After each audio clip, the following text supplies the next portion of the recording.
What's up guys?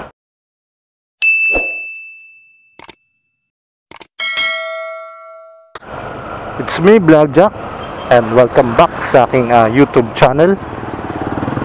Kung bago pa lang kayo sa aking YouTube channel, ay huwag niyong kalimutan na i-click ang aking subscribe button. Sama niyo na rin ang aking bell notification para maging updated kayo sa mga videos na i-upload ko pa. Alright, so yun, magandang umaga sa inyo mga paps. For today's video ay meron tayong isi-share na unit na meron kami ngayon sa Motor Trade. Alright, available na to ngayon dito sa Motor Trade. So kung nakikita nyo naman sa aking thumbnail is yan, available na sa amin ngayon ang bagong Bajaj RE tri-wheeler. Kumbaga tawagin ng iba is tuk-tuk.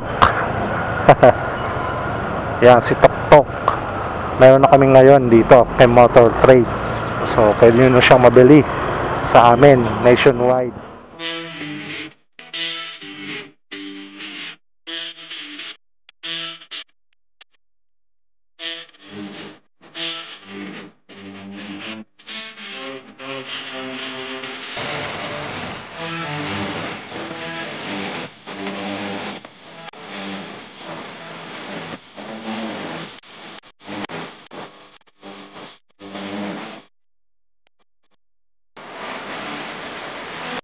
This is it guys, Bajaj tri-wheeler. Available na siya sa Motor Trade. Ang ganda niya guys, pang service at pang business. Available dito ang naka-canopy. At ito ay naka-half door na. At ang ganda niya guys. Silip natin kung ano meron sa loob. Sa harap ay napakaluwag niya guys. Ang kanyang manabeli katulad sa motor. And dito naman sa baba ang kanyang brake pedal at brake fluid. This is what it's look on front seat for driver. And back seat for passenger kaysa ang tatlo guys. This is what it's look guys, super spacious niya tingnan at ang ganda niya.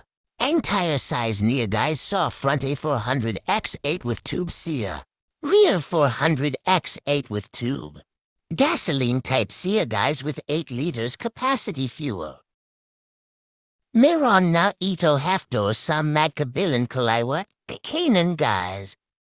Sa kanyang half-door ay meron itong bulsa na pidlagyan NG gamit.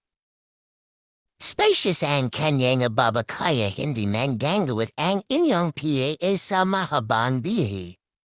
Meron pa ito extra space sa likod na pidlagyan pa NG gamit.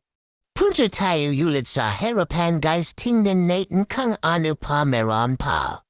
Dito tayo sa kanyang manabela. Dito mo makikita ang kanyang switches for signal lights left and right. At high and low beam for headlights. Dito naman ang kanyang gears 1, neutral 2, 3 and 4. Sa kabila naman ang switches for wiper, parking lights, and switch for horn. Ito naman ang kanyang itsura and tail lights sa likod right and left. For colors we have white, green, red, yellow, blue, and limited edition of black. So yun, ang presyo nito mga paps, kung bibili nyo siya ng cash is itong Bajaj RE. Yung ano lang, naka-canopy lang is nasa 198,888 pesos. So hindi pa kasama yung rehistro dyan mga paps. At kung di kaya ng cash, pwede naman siyang kuhain ng installment. So kanyang down payment, kanyang minimum down payment, yung pinaka mababang down payment niya is 14,000. Alright.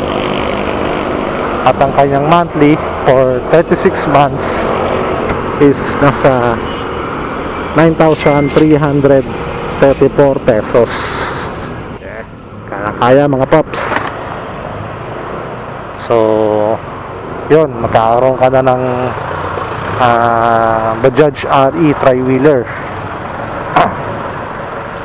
So madali lang naman ang pag-apply sa amin. One day process, kayang-kaya na mailabas ang motor. Sa mga requirements, ito lang naman po ang kailangan. Kung employed ka, 1 month latest payslip or COE, valid ID,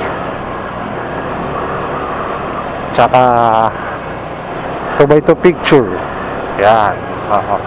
Then proof of billing. Yan lang. Kung employed ka naman, kung business ka naman, business permit or barangay permit, barangay business permit. Yan. Then 2x2 picture, valid ID, tsaka ayan, proof of billing na rin. So yun lang. Pwede ka na kumuha ng installment sa amin once na ma-approve kayo. So yan, kung gusto nyo kumuha, maaari lang kayo magbisita sa mga branches namin nationwide. At kung gusto nyo kami makontak, lalagay namin ang aming Facebook page dito. Ayan, sa screen makikita nyo ang aming Facebook page. Pwede nyo kaming kontakin dyan. So yan, nandito na lang mga paps. Always remember, ride safe, peace out.